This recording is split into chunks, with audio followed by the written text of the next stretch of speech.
দাঁড়া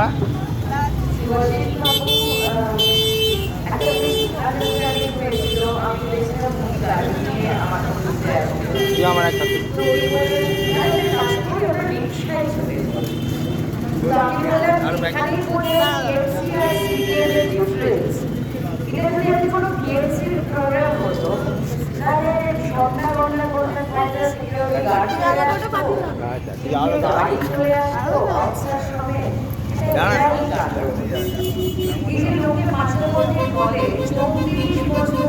বামফ্রন্টের রাজত্বে এই হয়েছে সেই হয়েছে, দেখবো কি সুস্থ আমরা একটা গাড়ি পর্যন্ত নেই আমাকে তুলে আনার জন্য।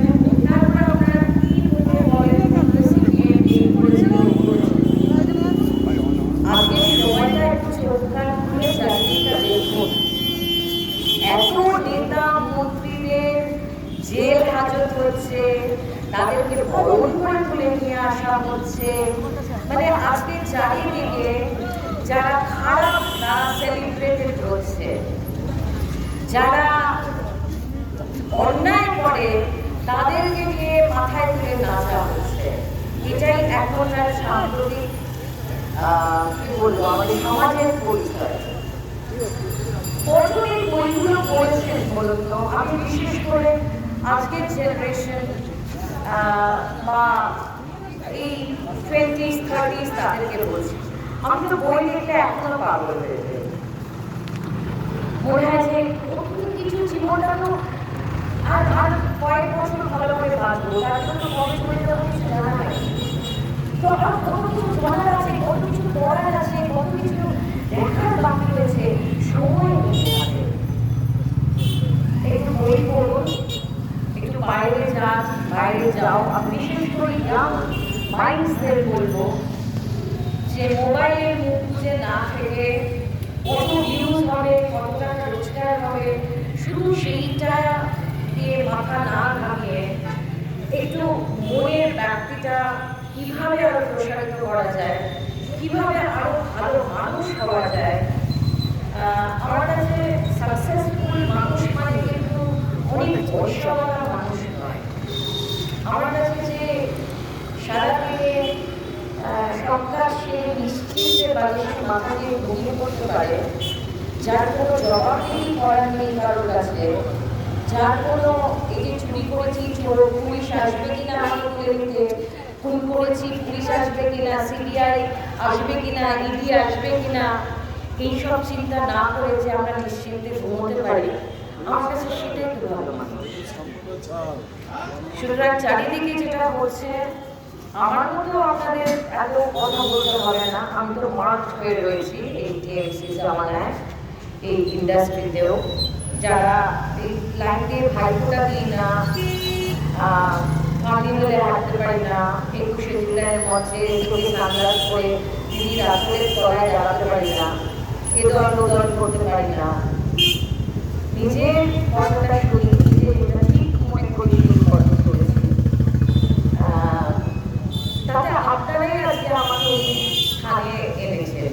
বিশ্বাস করুন আমি কোনো পার্টি মেম্বারও নই, আমার কোনো অ্যাম্বিশনও নেই ভবিষ্যতে লোকসভার টিকিট, বিধানসভার টিকিট, এরকম কোনো অ্যাম্বিশন আমার নেই। আমি নিজে সব থেকে আমার অ্যাম্বিশন কি জানেন তো, ভবিষ্যতে পাড়াটা যেন সেফ থাকে, এখানে কোনো তামাশা না ঘটে, এরকম কোনো আর্থিকর ঘটনা না ঘটে। একটা আন্দোলনকে কিভাবে শেষ করে দিল এরা সাংঘাতিক। এরা কিন্তু ওই আমরা যেটা বলি না ঘুমের বিপ্লবী, এই ঘুমের বিপ্লবী কিন্তু টিএমসি আছে, এটা খুব ভালো করে জেনে নেবে। আমি একদম ঘুম বললাম, আর অন্য কোনো পরিভাষা আমার কাছে জানা নেই। সুতরাং এটা মাথায় রাখবেন, এরা দুটো দলই সাংঘাতিক বদমাইশ দল। এদের বদমাইশির কোনো কুল এরা পাবেন না। চারিদিকে দেখুন মানুষ কেউ স্বার্থপর হয়ে গেছে। আজকে সুপ্রিম কোর্ট আপনারা জানেন আমি কুকুর প্রেমী, পশু প্রেমী। আমাদের দেশে রেপিস্ট রেপ করে ছাড়া পেয়ে যাচ্ছে, স্ক্যামবাজ বিজয় মালিয়ার মতো লোকজন কত মানুষের টাকা করে বাইরে বিদেশি কি সুন্দর রয়েছে, ছাড়া পেয়ে গেছে, ইন্ডিয়ান গভর্নমেন্ট ছেড়ে দিয়েছিল। মার্ডারার খুনিরা বুক ফুলিয়ে ঘুরে বেড়াচ্ছে। এই যে রিসেন্টলি একটা ঘটনা হলো, নরখাদ্য 20 জন মানুষকে অ্যাকচুয়ালি মেরে দিয়েছিল, সেই লোকটা পর্যন্ত জামিন পেয়ে গেল। যত দোষ হলো রাস্তার এই কমিউনিটি অ্যানিমালস খুব উঠে গেল। মানে সুপ্রিম কোর্টে যেরকম আমরা সুপ্রিম ভাবতাম, সেইটাও আমরা এখন ভাবতে আর পাচ্ছি না। চারিদিকে একটা অবক্ষয় ঘটছে। সুতরাং আমরা চেয়ে আছি কিন্তু ওই নেক্সট জেনারেশন স্টুডেন্টসরা তাদের দিকে, তাদেরকে নীতিগতভাবে ঠিক হতে হবে।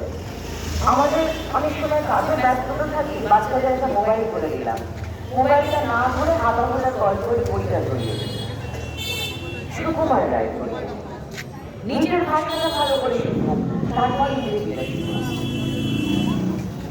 আজকাল জেনারেশন আর স্টুডেন্টসে তারা ইংরেজি জানেন না, না জানতেই পারে, বাংলাটাও ভালো করে বলতে পারেন না। মোবাইলে গিয়ে আমার মা আস্ক করছিল, তুমি কি আজকে কাম করবে? মানে এইরকম জবাব কিছুই ভাষায় জেনারেশন কথা বলছে। পড়াশোনা হয়ে গেছে, একদম উঠে গেছে পড়াশোনা শুরু করেছে। সুতরাং বাবা মা হিসেবে, গার্জিয়ান হিসেবে এটা এরকম আরো প্রচার কাজ মানুষকে উৎসাহিত করার নানা রকম আমরা ভাবুন, ইয়াং জেনারেশনের সাথে কথা বলুন, কি করে এরকম বুক স্টলকে আরো পপুলার করা যেতে পারে, এটার রেকর্ডটাকে অন্য করা যায় কিনা, অন্য কিভাবে এর কাছে আরো বেশি আবেদন রাখা যেতে পারে।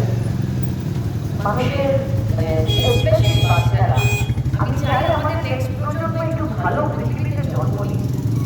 আমি পৃথিবীর অনেক জায়গায় রয়েছি, দেশ বিদেশে, বিশ্বাস করুন আমাদের প্রত্যেক দিন না বাঁচাটা এখানে একটা স্ট্রাগল।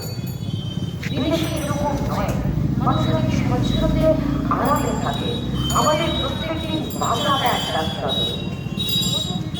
সুতরাং এটা একটু ভাবুন।